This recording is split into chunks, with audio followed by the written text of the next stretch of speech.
And we're off. What up, dude? What's going on, man? Dude, I don't know. Today I cannot wake up. Like I cannot get it together. I did not have a coffee this morning. Don't want to have a coffee this morning, but I have just been staring at a blank TV screen all day, thinking about the WBC. I think maybe I was up a little bit. Honestly, my adrenaline was running kind of high last night. And I don't know how you feel about rooting for America, but it doesn't quite feel like rooting for your home team. But at the same time, you feel really invested in it, I guess. Sure. I mean, anytime you get an entire country playing against another country, the pride goes up, the intensity goes up. I don't even like hockey, bro. And I watched the United States gold medal game against Canada from start to finish. Yeah, but the other side of it, it's who do you, the thing that I enjoy is who do you get to shit talk after you win? It's a great question. You know what I'm saying? Because here we go. I could shit talk people from the root for DR, but amongst our friend group, our baseball friend group, all of us are in there rooting for the same thing. Yeah, so it's like the one. There's only a few times where all the homies get to ride together, you know?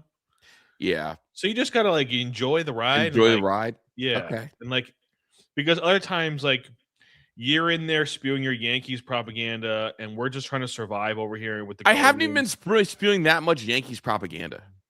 Whatever. I've been honestly, you could say it. I've been very damn. I think I'm blown away by all these pitchers this year. In fact, and I'm not the only one blown away by these pitchers. I thought about you when I saw this.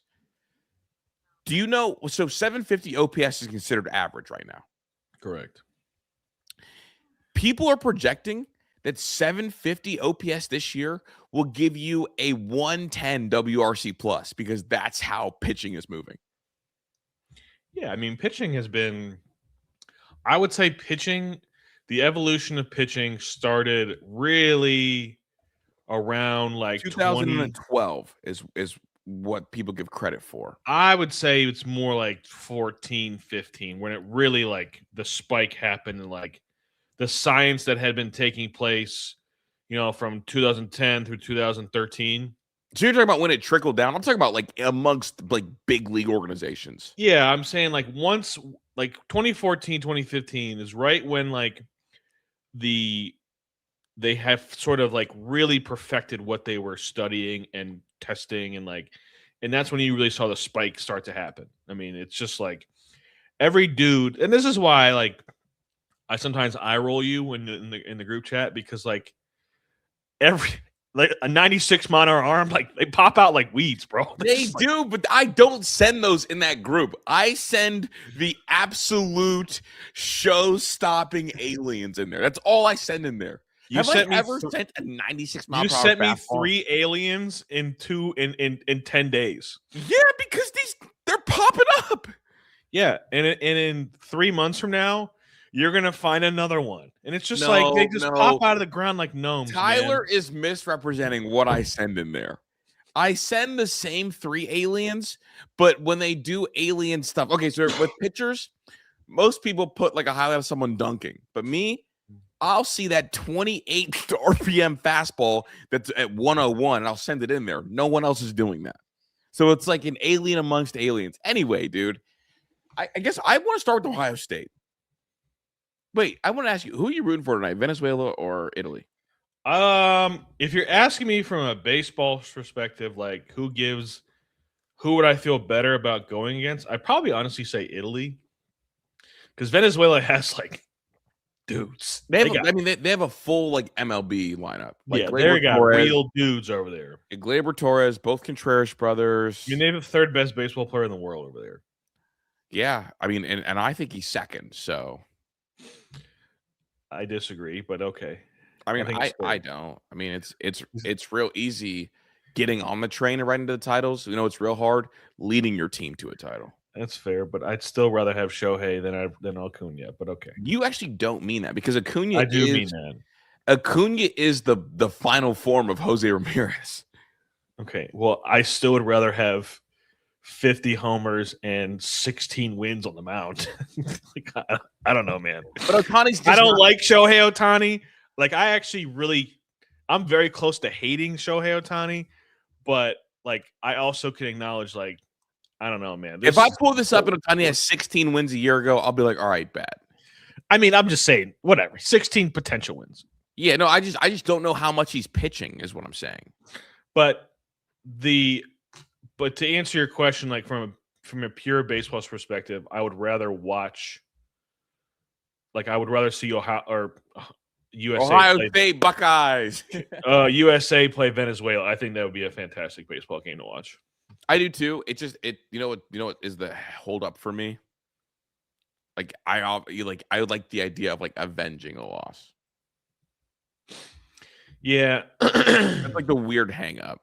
I don't feel that way about this scenario. Tournament. Yeah, that's fair. It is what it is. So yeah, that's fair. So yeah, let's get into it. You're our Ohio State knower per se of things that are happening. What's happening? Oh, dude, I got a great update today actually from Zach.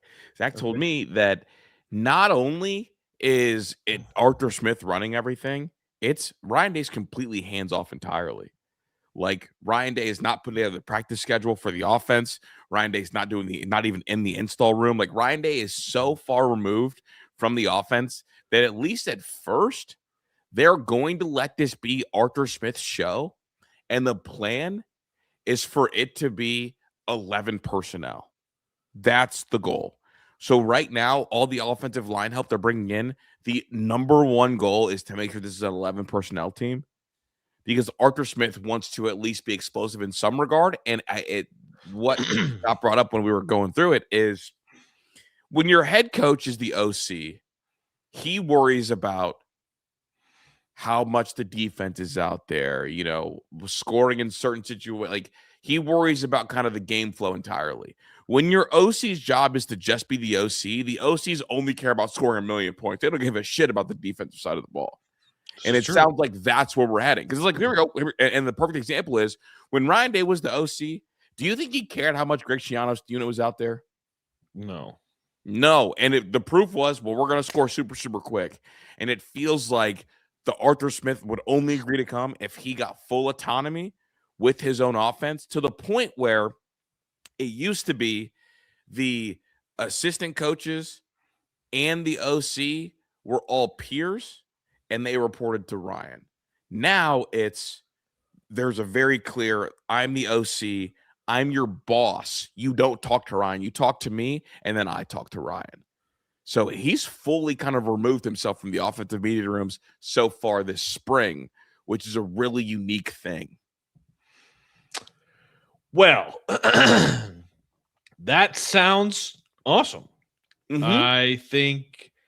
I think that is exactly what he envisioned this looking like when it comes to the hierarchy and the organizational structure. And I hope that he can let it play out and not do the thing that he does where he gets nervous. Bingo. And interjects himself into places that he doesn't need to interject himself. Because it's easy to do this in the spring. Yes, it is easy to do this in the spring. I think it's fantastic. I think him understanding that the Ohio State football program, like, it's a Fortune 500 company.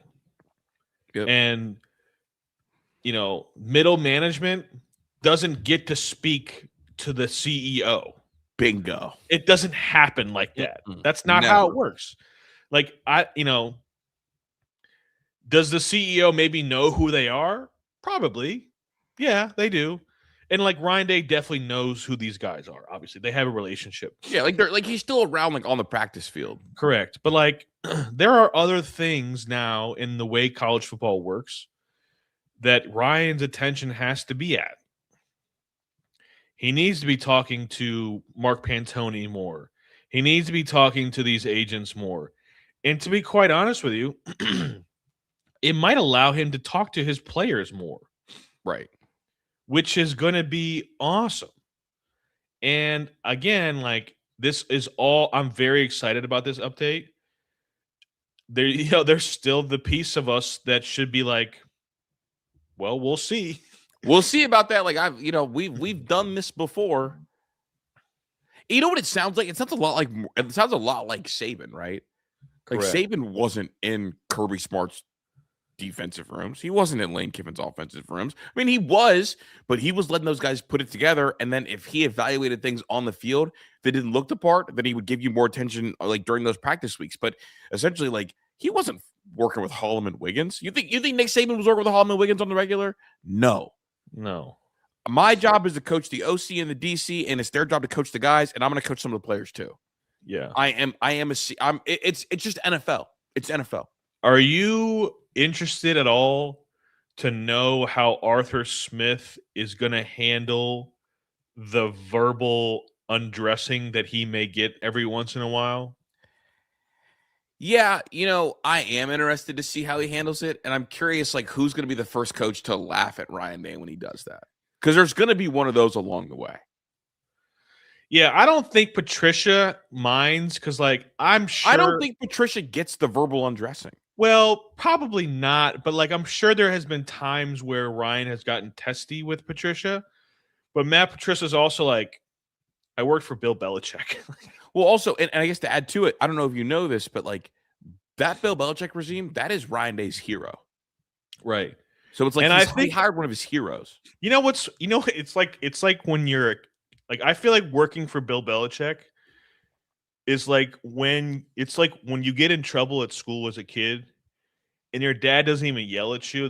Your parent doesn't even yell at you. They're just like disappointed. And you're like, damn. Yeah. I feel like that's how Belichick deals with them. And it's like very Belichick's undressed some dudes like in his prime. But like it's a very like calm and like even more cutthroat because it feels like more like serial killer. Like, well, they said he would just monotonely tell you how stupid you are for 45 minutes. It's cut the whole meeting off. I'm just going to 45 minutes. I'm just going to tell you how stupid you are. It's like sitting down for a cup of coffee to hear how dumb you are with like a whisper. And you're like, damn, then you really got it's so quiet that you're thinking more about what's actually being said. It's even worse, but nonetheless, I feel like Arthur Smith, I got a couple of friends, down in Atlanta, and they said Arthur Smith is a huge asshole himself. Like, yeah. So, I think you have to be at some point because it's like in the NFL, it feels like an asshole off. Yeah. So it's like I think Arthur Smith will just give it right back. Yeah, which would be fun. He also like if you know anything about Arthur Smith, like. He doesn't have to coach.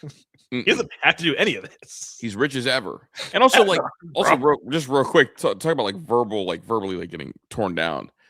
I'm sorry, but he worked for Vrabel, dog. Vrabel's teardown game is way crazier than Ryan. Had to be. No, I know for certain it is. Yeah. Oof. Yeah. No, yeah, he could take it. Mm-hmm. He can take it. Which is important. I'm interested to see how those chess matches go. What I'm also interested in, just separately, is as the weeks go on, Arthur Smith is also coming into this quarterback room with no ties to either quarterback. None. So, the NFL part of me wonders, is he going to be looking at Tavian St. Clair? Now, I know he didn't start a year ago, but looking at Tavian like, wow, kind of like this kid. I kind of like how he moves. Kind of like the size, like, are we sure man, it's like, I think if anything, like walking into that room, like not if he just walked in and didn't watch any film before taking the job, didn't even watch a single Ohio State game next year, and he walked into the room, and then he was waiting in the room, and in walks Julian Sane. I'm like, oh, okay, pretty good. Mm-hmm. And then he walks Tavian, and you're like, oh my god, that's Cam Newton, dude. I dead ass think he might go through that because here we go on the first 2 days when they went live. The longest touchdown of the day was Tavian St. Clair to Chris Henry Jr. I'm sure. And look, and that second group of DBs start at 95% of the country. I'm sure that he's looking at that because here we go. What do we always talk about what NFL coaches love? The raw, dripping with talent, physical specimens that I can turn into something. He's coming from the NFL. He's probably looking at TSC like, Look, Ron, I know you're invested in this little guy, the little surfer, but he looks like the guys that come to the league that I coach in. Like, he looks like one of those. Yeah. Especially considering if you really think about it, he's never really had one of those guys. He had Ryan Tannehill. Mm-hmm. Then he had Marcus Mariota, Desmond Ridder, and Matt Ryan, the old version. Didn't he have Justin? Justin was 5-1, and then they went to Russell? Yeah, he had Justin Fields. So he did have Justin Fields. And then he was forced to take on Mr. Weirdo himself. For the draft picks is what it was, right? Like if Justin Fields got to a certain amount of draft pick, or a certain amount of starts, it was a draft pick thing. But Tavian rips it. Like, Tavian's arm talent is by far and away stronger and bigger than Julian's. It's not even close. For sure. So, but I don't think there's not gonna be a real quarterback battle, but I think it's interesting. Julian said he added 10 pounds and also like is excited to use his legs and run through tackles. He's not running through any tackles. He said his words. You calling him a liar? Yeah, calling him a liar. That's exactly what I'm doing. Yeah, Julian saying couldn't run through a Chris Drew tackle. I just want to make sure, Jam, are you lying about this JJ McCarthy to Cleveland thing, or are you making this up? He's testing. Are you trying to troll me? Are you trying to get me riled up? Yeah, he's trying to get you riled up. Don't worry, dude, because you know what I have in my in my closet over there? I have 2 JJ McCarthy Giants jerseys. Guess where JJ McCarthy never played? The Giants. All right. Okay, so here, wait, to Jam's point, an article came out from Tyler Forens 3 hours ago on MSN. The Browns hype trades that would work for both sides. The Browns send 2026 5th round pick and 2026 6th round pick for JJ McCarthy and a 2026 7th round pick. Talk about depreciation like a. If that happens, I will take this can, rip it in half, and absolutely just gouge my eyeballs out. No. You hate JJ McCarthy. Who doesn't? As I was going to say, as you should. Who doesn't? I hate him. I really do. I swear I do. He sucks. I'm glad. Well, you know what? We actually have a segment for JJ McCarthy later in the show. I'm going to save it. I'm going to save all this talk. I do want to go over some 2026 Big Ten football win totals. Oh, yes. And we're going to play the game, over or under. Okay. And I kind of want to go through them all, and I just want to go through quickly. We'll save some longer discussions. All right, so we're going to start from worst to best. Okay. Purdue is 3.5. They might win one game. Yeah, they're pretty terrible. They're really bad. Yeah. Michigan State, 3.5. I'm going over. So am I. I feel like Pat Fitzgerald is good for 4 on his own. Yeah, I like the over. He's going to give you 4 on his own. Yeah, I like the over there. Maryland, 4.5. I like the over there as well. How many games does Mike Locksley need to win to save his job? 6, but they have a freshman quarterback a year ago that was one of the best in the country. They've brought back a lot of speed, and it feels like the Maryland over is going to hit. That feels easy for me. Gotcha. Rutgers, 4.5. Ooh, I don't think I would touch this one with a 10-foot ball. I wouldn't touch it, but I can't keep saying over. This might be my last over. I got to start saying some unders at some point. Somebody's got to lose, bro. Somebody's got to lose. I'm going to go over on this one. You're going to go over 4.5. All right. Northwestern, 5.5. Going under. Yeah, I just like. There's no way Northwestern's better than Michigan State this year. No way. I don't see how Northwestern can ever be good without Pat Fitzgerald. Yeah, I'm going under, and it's good because I needed an under. I did 3 straight overs, needed an under. Yeah. Minnesota, 5.5. Under. Nebraska, 5.5. Over. I think that the best thing to happen to Nebraska was Dylan Raiola leaving. Yeah. I think they catered that program too much to him. And Calandria, the kid from UNLV, I think is a good player. I'm going over, but not by a lot. I'm thinking they win 6. I think Matt Rule gets to finally coach his team how he wants to coach his team. Yeah, instead of having the hoverers. Yeah. UCLA 6.5. I want to go over so bad. I I can't in just good don't see it. faith. I do like them though, future wise. And honestly, if they did go over, it wouldn't surprise me. I don't know enough about. I don't think the roster. You know what? I am going to go over. I'm going to go over because I do believe in Bob Chesney. And if it's not over, they're going to win 10 games in a single season in the next 3 years. Okay. Wisconsin 6.5. I don't see it, man. I hate that I don't see it. I think they win 7 though, so I'm going over there as well. All right, so now we're on the other side of this. Yeah, and this is where it gets fascinating because there's a team that has the same win total as Ohio State that blows my mind. Yes, Iowa 7.5. Going under. I think it's somebody to come back down. Really, I feel like Iowa's like they're an 8-win program every single year, no matter what. They are, but I think that there's enough elite coaching in the conference that someone's going to pass them this year because they haven't added the prerequisite talent required. All right, this is an interesting one. Washington 7.5. I am selling on Washington this year. I'm out. Yeah, They're losing Boston, who I think is a huge piece. I don't love DeMond as much as I should. I think I think it's more than like how are they going to respond to like all the drama with DeMond Williams? Like your guy didn't want to be here. Like how are those guys supposed to go play for him and play with him when he didn't want to play with them? And they kind of sputtered, and the interior of their offensive line got worse as the year went on, and that concerns me because what do I always say about little quarterbacks? Little quarterbacks need strong interior. Correct. Illinois 7.5. That's a great line for them. I'm going to say 8-4. I'm going to go over. I'm going to go under because I'm concerned about Altmaier. Sure. Fair enough. All right. Michigan 8.5.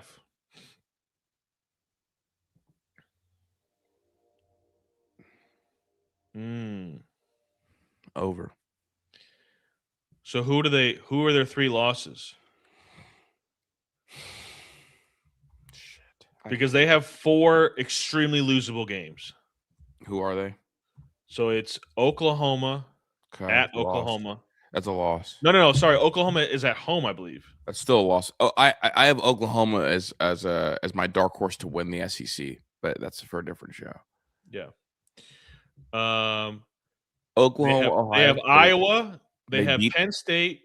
They have Indiana, which they have all 3 of those at home, by the way. And then they're at Oregon, and they have at Ohio State. God, under. I think it's under. Under, yeah. I think they go 8-4 again. I don't know. Oklahoma, Indiana, Oregon, Ohio State. Yeah, it's under, big dog. I think it's under as well. Here's another interesting one. USC 8.5. They have no Ohio State this year, or they do have Ohio State? They do have Ohio State. Okay. We go to them on a bye. Dude, I think it's over. I think I have Michigan going under, USC going over. Which checks out. So USC has Oregon at home, Washington at home. They have to go to Penn State. You just listed off wins. You think they're going to beat Oregon? No, not Oregon, but the other 2 are wins. Okay. We got Ohio State at home, and then they go at Indiana. So they lose 3. If they lose their 3 biggest games, are they a playoff team? Well, that's a separate question, right? They would be what? If they lost 3 games, they'd be a 9-win team. Yeah, they would. No, 3 lost teams making the playoffs this year, and it could very well be USC. And also, I think USC is going. I think this is their best quarterback since Sam. Okay, we'll save that for that debate for another day. Here's the one I think that you found to be interesting. Yeah, was Penn State at 9.5, which is the same as Ohio State. So it speaks to the schedules, complete overhaul. I think Penn State's going to be under. I think they're going to lose a game they're not supposed to lose in typical, fashion. I do like the line, but I have them going under. Their 3 toughest games are USC at home, at Michigan, at 'Loss. But and I guess for me, what Matt does, and this is where Penn State fans are gonna like be in for another like wild situation. What Matt has always done is he wins games he's not supposed to win, and then loses games he's not supposed to lose. So they're gonna drop it. Do they play UCLA? Nope. So here's let's just play the game. Give me their full schedule. We'll play the game. Marshall at home. It's a win. At Temple. Win. Buffalo at home. Win. Wisconsin at home. Win.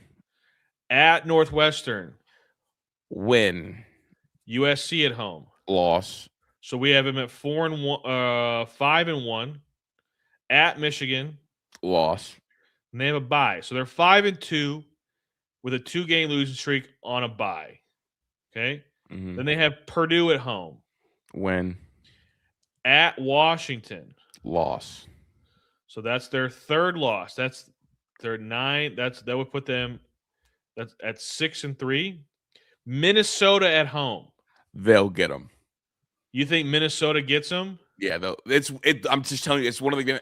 Well, here's the thing. Well, let me just read you their last three. So if it's not, so let's say Minnesota beats them, or doesn't. Rutgers at home, and then at Maryland.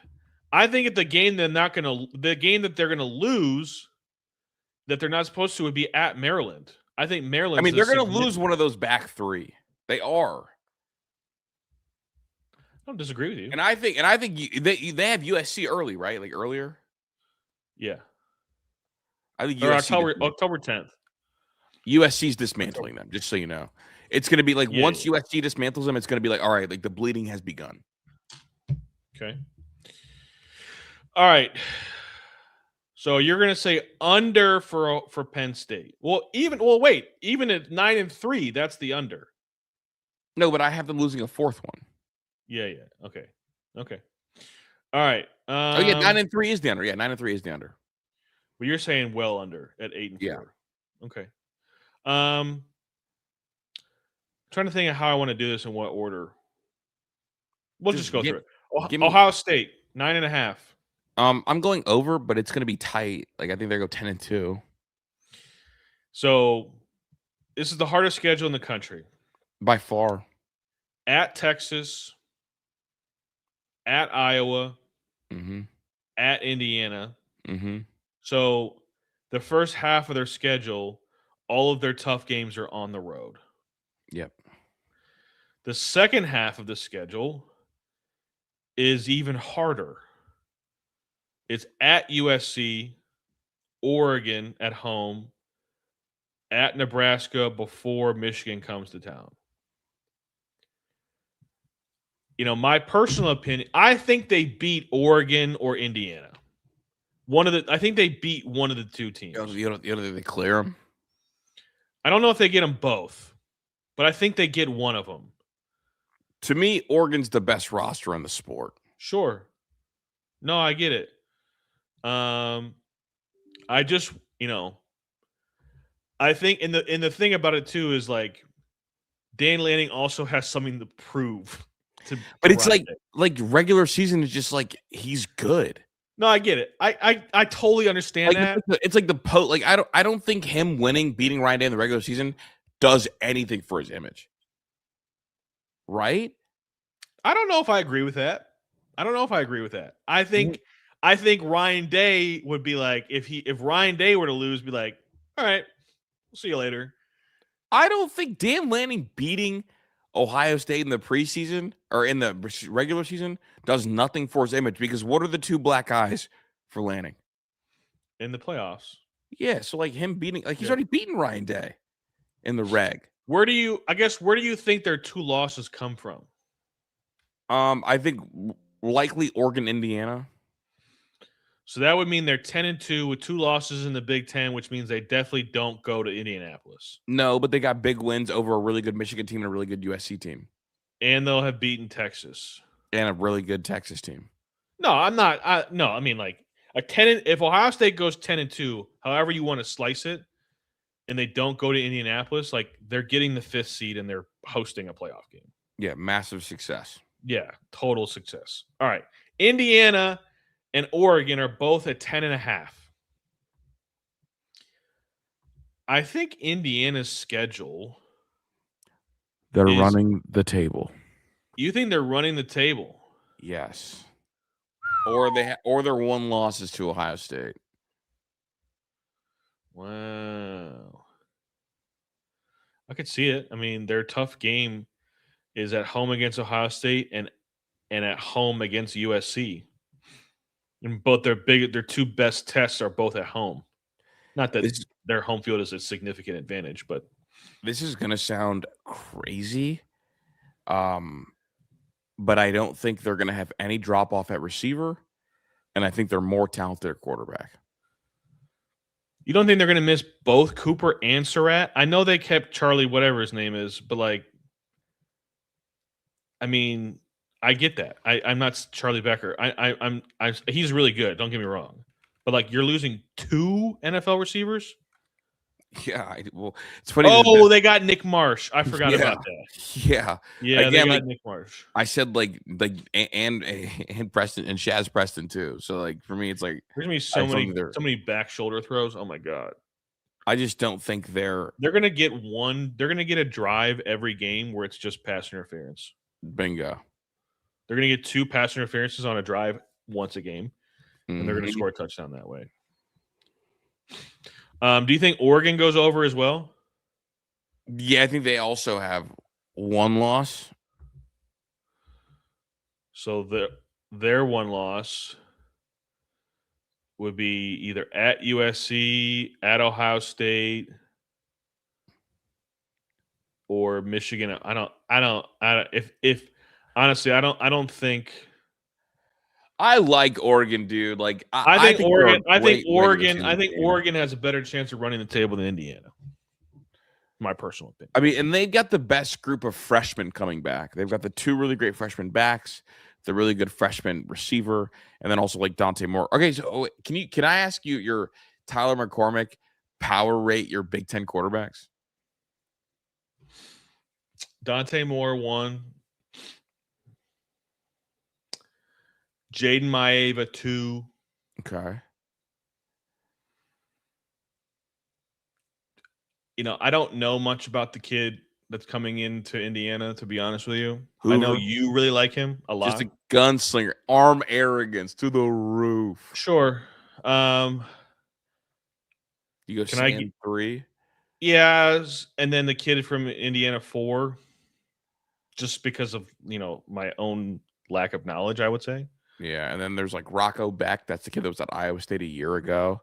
He's just a college quarterback. Iami Elieva. Yeah, I'm out on Nico as well. I think he's. Yeah. I do. I think it's like. I think there's good quarterbacks in the conference. Is more my point. Yeah, I think Altmaier's probably in that. Altmaier's NFL. Oh, he's out. He's gone. Yeah, he's gone. He's someone to look at. 5th round. Yeah. That's the real Tom Brady. People don't know.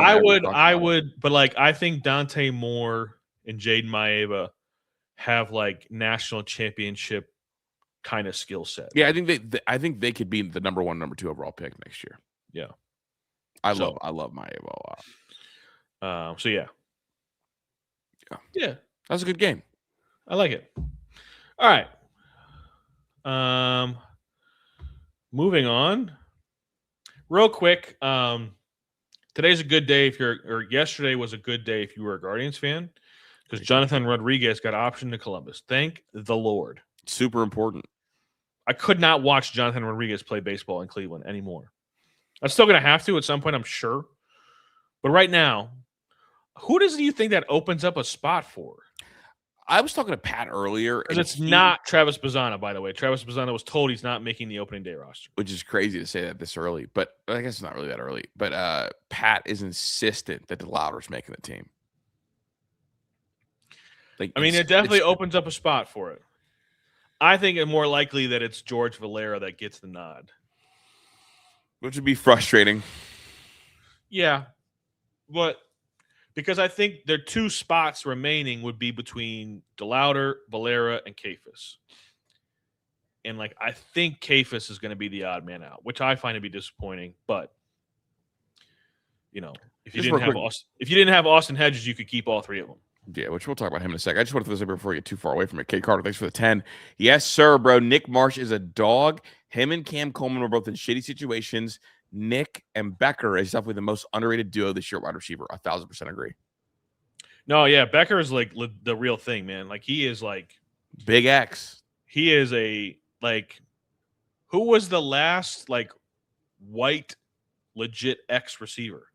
Dude, I've been through this exercise, so I feel like asking me is cheating. Because, like, it's Decker and Jordy Nelson, the big X's. I forgot about Jordy Nelson. Actually, no, I remember Jordy Nelson. I forgot about Decker. I was going all the way back to Ed McCaffrey from, like, the days of Ed McCaffrey with John Elway and Terrell Davis. Good little crazy-ass head. You know what's crazy about Becker, though? I have this theory that, like, being white makes you appear shorter than you are. Sure. Well, here we go. A.J. Brown and Cooper Kupp are the same exact height. Wow. I guess it's like when you play – I think it's more of like when you play the slot receiver, everybody just assumes that you're short. I mean, still, they line him up. Optically, he just looks – Sure. No, I don't disagree with you. Like, the fact that A.J. Brown and him are the same fucking size is crazy. Yeah. No, I think. But Becker's 6'4", so he's like a big Yeah, he's a big dude. Like he is, he's actually taller than Jeremiah Smith. Yeah, I'm gonna need Devin Sanchez to be able to guard him. Charlie Becker. They said he was the most athletic on the team as well. Hey, even last year. Is he the new face of the Exciting Whites? He's like the Exciting Whites Secretary of State, and he hears everything. If you know, you know. Boy, he got some cannons up on the side of his head. He got some ears, dude. Yeah, he does. No doubt. And his dad played at Ohio State. Yep. Mm-hmm. So, no, it's good. 6'4", 200 pounds from Nashville, Tennessee. Oh, my God. Give him hell. He's good. Indiana will be good again for sure. Yeah. But yeah. We're talking Guardians. Yeah, I just like. Oh, here we go. Wait, one more. Ed McCaffrey, dog. So I'm saying Tyler tries to act like he's not 42 years old. You know, with Ed McCaffrey back in those ugly Broncos jerseys, you really came John Elway, Ed McCaffrey. Ed McCaffrey was in the current jerseys. No, he wasn't. The navy with the orange. He was on and Madden 2001. That's not what the Broncos wear now, dude. What do you mean? The Broncos do not wear the jersey you're referring to. Whatever. Fuck off. You ever seen Bo Nix in that jersey? I don't care, man. Kiss my ass. All y'all. I'm just a ball knower. He came Ed McCaffrey and said they wear the same jersey. I'm just a ball no. I'm the guy that if you're hanging out with the bros and you want to just do the name game, I'm your guy. Doesn't mean I'm old. Those things are the same. It's like look, if we're going to train with the Jedi Master, we go Yoda. I can't even talk about baseball anymore. I'm just like, we got to skip it. I can't even talk about it. No, dude, we got to talk about at least the WBC. It's electric. It's electric. Boogie, woogie, woogie. All right, fuck you, Ben. I can say some real mean shit on here if I really want to. All right, we don't have to be mean. I just want to stop and say thank you all for the 9,000 subs. We've been hanging around it for so long, bro. Just like ups and downs and ups and downs. Yes, we appreciate it. We thank you. We're on the road to 10,000 subs. You know, if you're a baseball fan, tell a friend, let a friend know. We're going to be going really good on the baseball, and we're excited, and we're always going to talk college football as well. So, yeah, honestly, we appreciate it. College football is our bread and butter, but we're trying to like be outside of our own box, you know. So we do appreciate the 9K. Feels good. Feels really good. So make sure you Rod. No, I know, Rod. You are older than hell. You are dusty old. I'm not playing that game with you, bro. You are dusty old. The cool thing is that there's multiple unks, bro. Because like in that chat, like because it's a baseball chat, it's like you and Rod are old. And then I'm the third oldest. Yeah. But I'm the funniest. That is also not true. It's 100% true. Anyway, what's our next topic? It's your fault. You're the one that's rambling. I have USA ADHD. beat Dominican Republic, and it was an awesome baseball game. And I am very happy that the United States won the game with playing the United States way, using pitching and defense. Dude, I actually wanted to ask you about this because like the USA won that game because their outfield and up the middle vacuum. Bobby Witt Jr., I think he's now the fourth best player in baseball. I do too. I have him as my fourth best player. He's my favorite non-Yankee, and he's perfect. And this generation needed a Derek Jeter, and he stepped up. I think that much like how Mike Trout is like, we don't have to do it, but like to me, the unquestioned center fielder. I looked it up. You were correct. Like you were correct. The unquestioned center fielder. I'm expecting the same thing from like Bobby Witt is just skinny, perfect shortstop. Like we talked about him 2 years ago. I think we started like talking more about baseball. Everything he hits is a frozen rope. Mm-hmm. And he also is so rangy and athletic in the middle. And he's a guy like, look, like him and Charlie Becker are probably the similar type athletes. Yeah, I mean, Bobby Witt, like not only is he like, he's fast, he runs the bases well, like he also has an absolute howitzer for our right arm. Like some of the balls he threw across the diamond, I was like, damn, that is crazy how hard he was throwing some of those baseballs. Bro, the stop and let me admire me getting to that baseball because I also can rip a baseball upwards of 98 miles per hour across the diamond. Can we do an early hear me out? What you got? John Smoltz is the worst color commentator in all of sports. I hate watching John Smoltz. I hate listening Bro, to John Smoltz said he's like, I prefer shortstops from the 80s. They don't even get to any of those balls. No. There's only one shortstop from the 80s that can get to any of those baseballs. Go ahead. Ozzie Smith. Shout out Oz. And then the 90s, it was Omar Vizquel. And then you're not giving Larkin any love? No. Lil Larkin, his legs were too little. He's not getting a lot of those. Like Bobby Witt Jr. He's shortstop Mike Trout. Yeah. Like that's the best way to describe it. Yeah. No, 100%, dude. It's just like he is so good. And Aaron Judge's arm is like, I knew it was really good. Mm-hmm. It's better. It's like every throw he also throws is like right on the money. They're all dots, bro. Like that rip to third. I've seen that a bunch of times. People stopped testing him though, like a year ago. Like he didn't really get tested at all. And so like we don't really get to see that pulled out. And it's not like Tatis is slow. Tatis is super athletic also. Yeah, it's crazy athletic. I think what like I value from an outfielder's arm perspective is like, yes, you got to throw it hard, but all these guys in Major League Baseball, they all throw it hard. Like almost all of them throw it hard, right? Mm-hmm. Like you can't make it to Major League Baseball as an outfielder and have a shitty arm. Well, sometimes you can. Like, I mean, there are of course there are outliers, but as a whole, yeah, you can't. But like the guys that also put the ball in the money are way more valuable.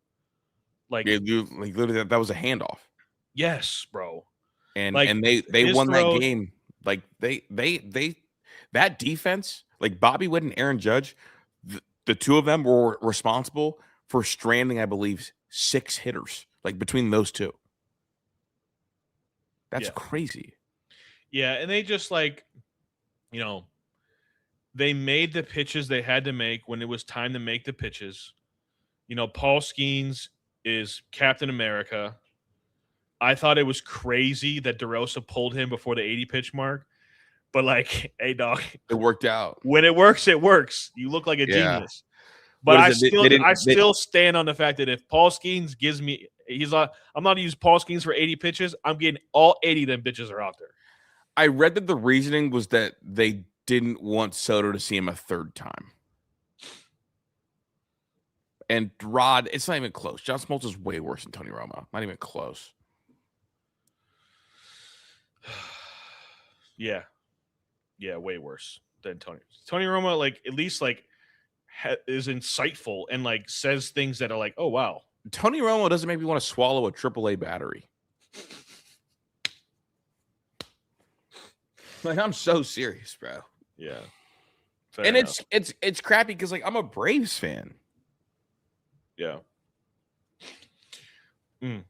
Crazy. Yeah. John Smoltz is like one of the worst. Anyways. It's just, you know what it is? It's his refusal. And look, I don't get on like the unks. You know this. I don't get on the unks for their worldview on baseball. Because a lot of the unks at least move enough over for us to like really talk about the sport. John Smoltz has cemented his feet in the 80s and 90s being so far ahead of modern day baseball that it's almost insufferable that he like almost won't celebrate players nowadays because of it.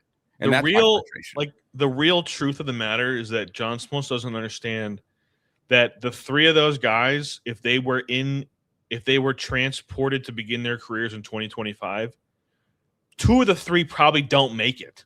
And maybe all of them don't make it. I mean, I think Glavine and Maddox make it. Maybe. Well, you know what? Yes, you know why I think Maddox makes it? Because Maddox was throwing 98 in the minors. If that's true, then yes. But like, well, that's what they have him on the gun at in the minors. His issue was he wanted to pitch deep into games and his arm was sore. So maybe he would have been a relief pitcher nowadays. Either way, like there is a chance. But what I'm saying is they probably do make it because like they were all-time greats. But like, yeah, there is a chance they don't even get the opportunity to make it. Mm-hmm. And so like what he doesn't understand, what John Smoltz doesn't understand is like I don't like you have to adapt. Like they're just better. Everything they're all in all cross sports. They're just better athletes. Golfers, like they're hitting the ball the golfers are hitting the ball so far as better athletes that they're talking about changing the ball to make it not go as far. Baseball, basketball, football. It's like basketball, they have a 7'6" 3. Like, I don't know what Wembanyama is. Like, he dribbles, he shoots, like those didn't exist in the 90s. Yeah, dude. I just can't. Yeah. So I think the WBC, I think they got to figure some things out with the pitching to like really make it, like to perfect it. But like, this has been electric, man. You've gotten all the matchups you wanted to see. You got like the best hitters in the world are playing. You know, the only thing that they're lacking is finding a way to get the pitchers involved. And I don't know if they'll ever be able to do that, but you know, it is what it is. There's like no clean way to do it, I don't think.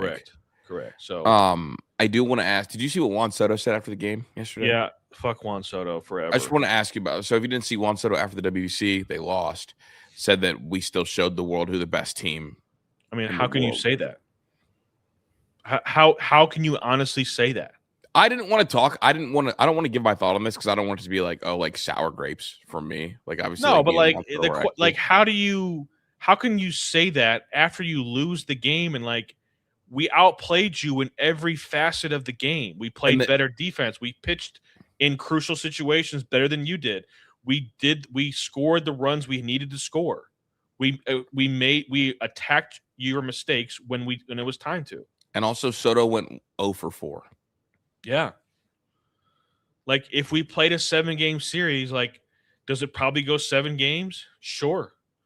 But like we also like didn't have one of our other best pitchers. I don't know. It's like you can't, when you say that after you lose, like if you want to believe that in your heart, that's fine, great. But like just don't say it.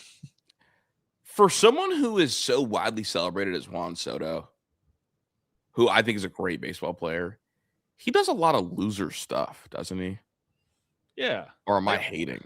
I'm not trying to hate, but I feel like he does like a lot of loser stuff. Correct. Of course he does a lot of like loser stuff. Not liking Frankie. Yeah, who doesn't like Frankie?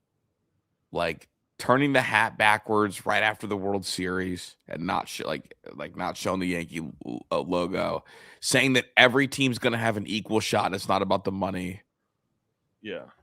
I mean, Dude, it just doesn't make any sense at all. For like, again, just don't say it. There's things like you don't. The thing that I don't think professional athletes understand is like you don't have to say everything that you think about. Yeah. You don't have to do that. Now I'm a podcaster. I do have to do that. Yeah, but like I don't have to ever say that. Mm-hmm. And he's just like he's turned himself into being one of the most unlikable players in baseball. It's weird because like he was so likable as like a 19-year-old like boy wonder, and it just feels more loser and loser every single chance we turn around. Yeah, 100%. Justin Fields signs with the Chiefs, and Kyler Murray to Minnesota, the and then Kyler to Minnesota. Kyler to Minnesota means that JJ McCarthy's career is effectively over. Is JJ McCarthy? Of all, like, let's just go in the recent memory in the last like 20 years. I've already thought about this. Whatever you're about to ask, I got something for you. Of all the quarterbacks from Ohio State and Michigan that have gotten drafted, is he the worst of all of them? 100%, not even close. He's unplayable. He's unplayable. He's untouchable. He doesn't offer you anything that's a plus, and he gives you corny bravado that doesn't sit well. And also, of all the guys, he's had the best receiver by a large mark, and this best receiver in the sport went on a media tour the week of Super Bowl Sunday, basically said, we can't have this type of quarterback play. He is. I mean, you know who he's worse than? Like, literally, when you watch him on the football field, he's worse than Josh Rosen was. And that's going to be an uncomfortable conversation for some people, but he's worse than Josh Rosen. I mean, it's just like one of the worst. I mean, I think there are 40 quarterbacks in the NFL that are better than him. 40. I think there's 55 quarterbacks in the world that are better than him. Maybe. I'm just saying, like, there are definitely backup quarterbacks that are lifelong backup quarterbacks that are better. He's unplayable. And this does not get talked about enough. Denver finessed Minnesota to take him. Do you remember what Denver was doing the week leading up to the draft, the month leading up to the draft? No. They were leaking how much they loved him, how much they were obsessed with him. And I guess behind the scenes the whole time, Sean Payton had no plans in drafting him. But they needed Bo Nix to fall because Bo Nix offered a similar athletic profile, but his knee scans were all clean. He was a better passer because he was more polished and he played more football, and he wasn't a handoff merchant. I mean, that's the thing that I don't understand. Like, is anybody shocked by how bad he's been as a pro? No. Nobody. That's what I don't understand is like, I mean, now, granted, like, the Minnesota GM, like, got fired for it because, like, he ruined Minnesota's entire future. I mean, they are half a decade set back from what he did. One, that you had Sam Darnold and you let him go, but then you chose JJ. Like, wow. And the thing is, like, you brought him in together, and as the GM, why don't you go to practice to see how far apart they are? Because you let Sam walk when you brought them in at the same time. You saw how wide the gap is. The most underrated thing in all sports is the ability to pivot quickly. If Minnesota just would have pivoted quickly and cut their losses with JJ or moved them, they'd have been good. They'd have been fine. They'd have been solid. Yeah.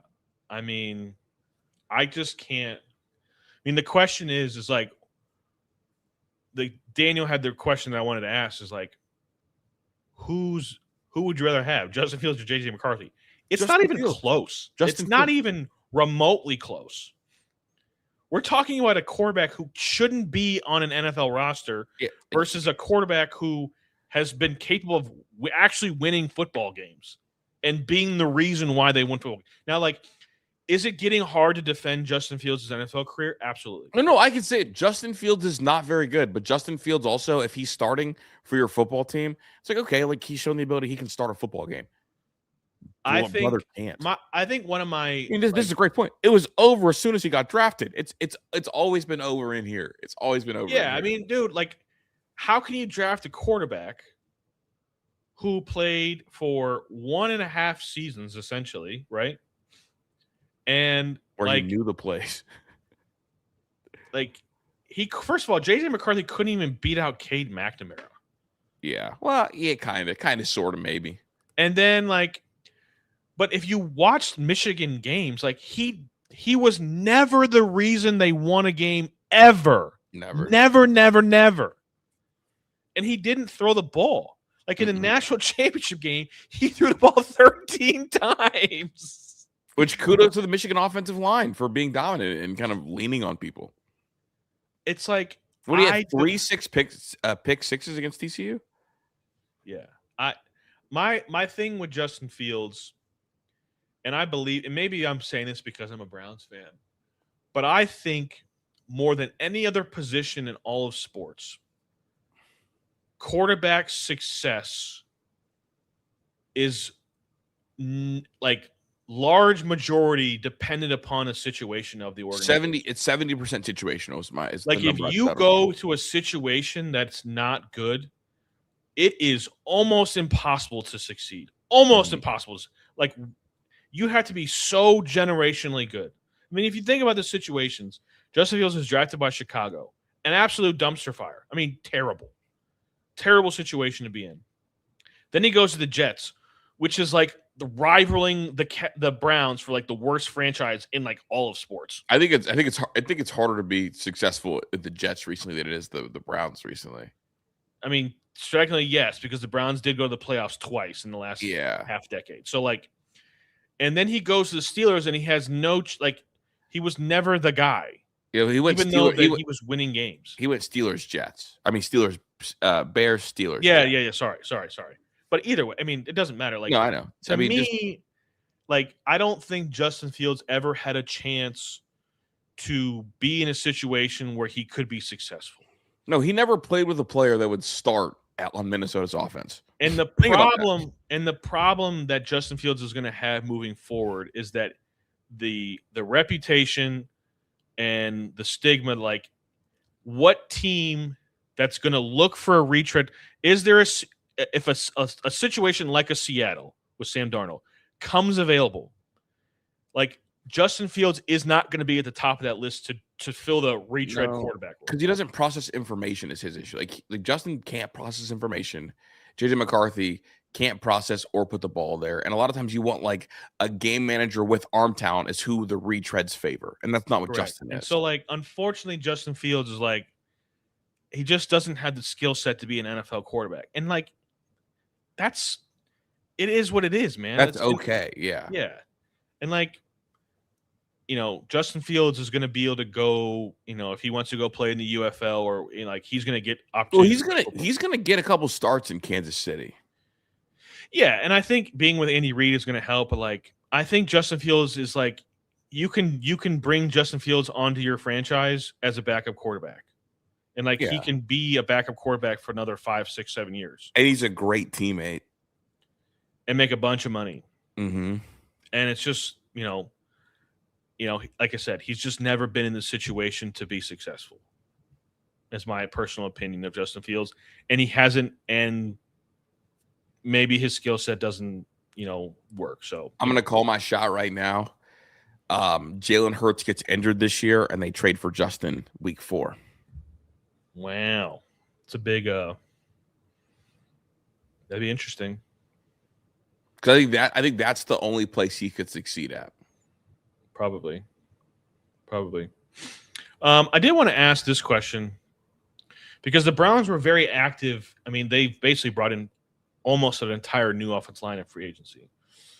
And I still think they need to take a left tackle. I'm almost completely convinced they're going to trade back.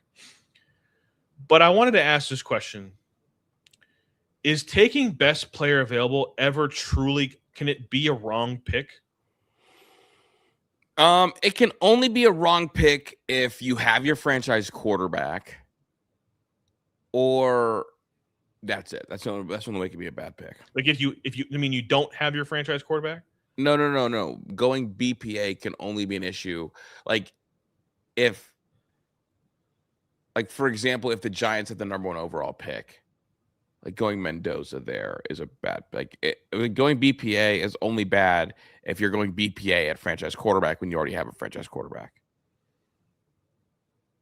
Okay. I mean, okay. So you're saying if the best player available is a quarterback and you already have a quarterback, you still That's the only time BPA can be bad.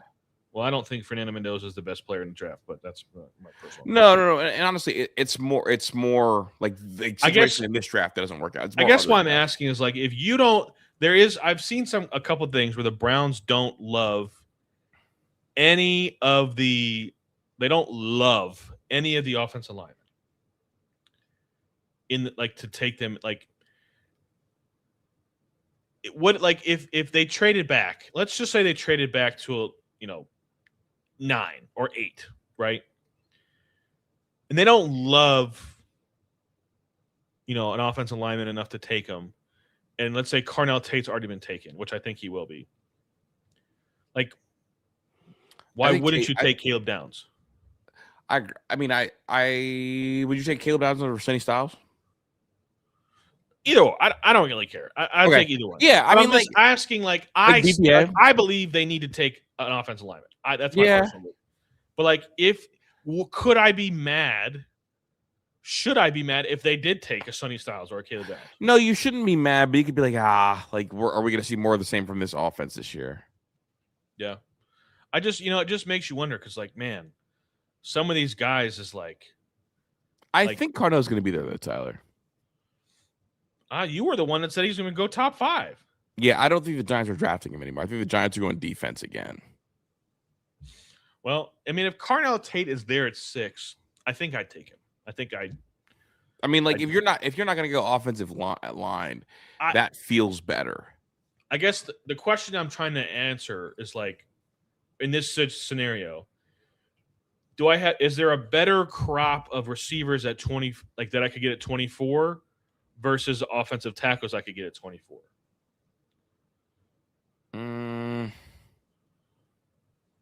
I mean, you can get a better crop of receivers just because receivers are everywhere. So then I feel like you got to take a tackle.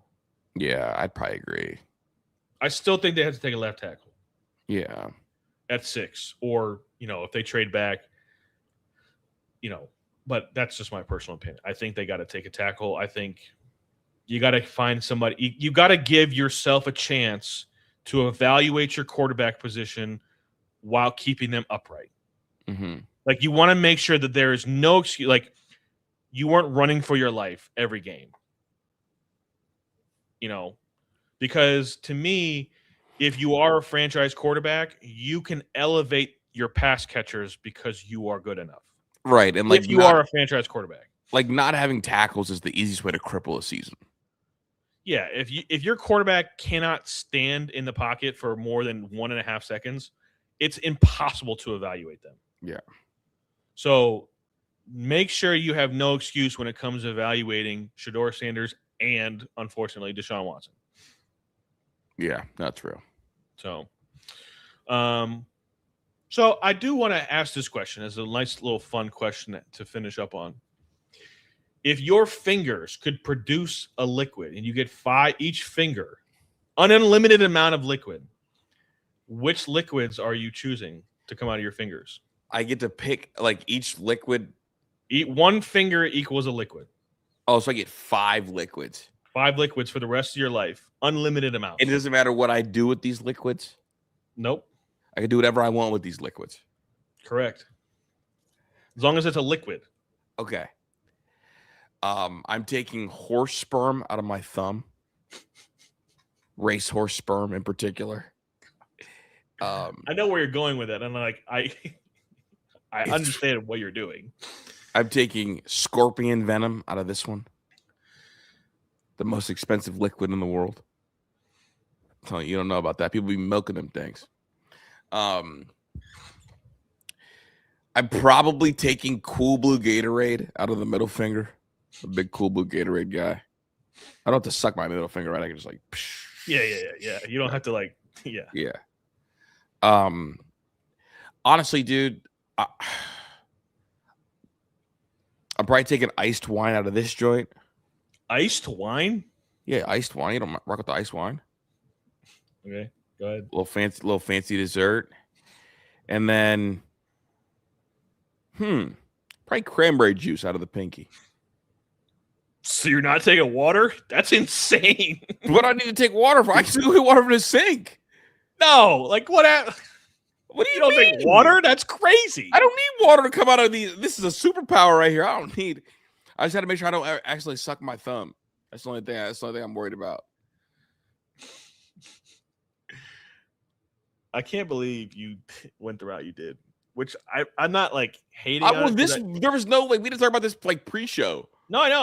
I wanted. This is what I wanted. This is on the fly. I wanted your brain to be exposed for how fucking wild it is. I think a lot about horse sperm and about scorpion venom. You're just trying Dude, to I've watched these little Indians milk these scorpions, bro, and it's like over $1 million a gallon. All right. I'm going water. Okay. Okay. Checks. I'm going to go gas. Oh, I have a Tesla. Yeah, you have a Tesla. So I'm going gas. Okay. Okay. I'm going Arnold Palmer. Okay. Favorite drink? Grow up. I'm going to go probably vodka.